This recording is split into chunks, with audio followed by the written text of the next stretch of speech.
You're listening to the audio production of The Dating Charade by Melissa Ferguson, published by Thomas Nelson and read by Kevin Kilpatrick and Liz Stanislawski. Chapter 1. Cassie. If one was going to dip one's toes into the murky, pestilential waters of online dating, an escape plan was critical.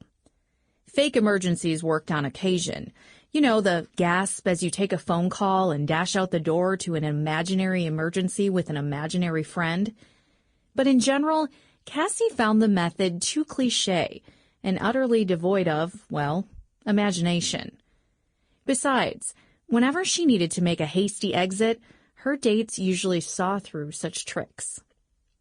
It had taken months to create the perfect escape plan, months of trial and error, of late nights scribbling elaborate routes under lamplight, of minuscule alterations schemed up with her most devious of friends. But here, watching the stingrays circling the scuba diver in the aquarium glass behind her date, she knew she'd finally done it. Her plan was positively, utterly airtight. Married, you ask? He cocked his head to one side as though the question actually required mental searching.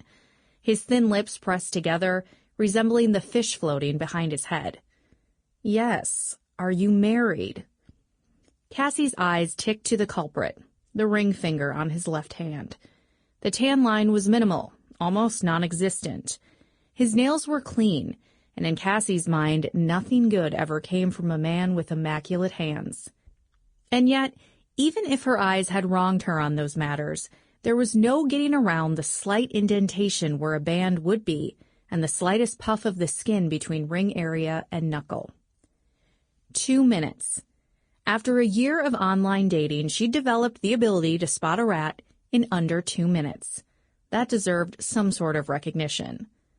His hand swiftly dropped from the glass just as hers lifted to discreetly tap it twice. Escape plan in motion. Technically, yes, but it's more complicated than you think. He laughed good-naturedly as he scratched the back of his head with his pristine hand. She didn't smile in return. His smile slipped down with his arm. Surely you didn't expect me to drop something like this in the first 5 minutes, Cassandra. Cassie.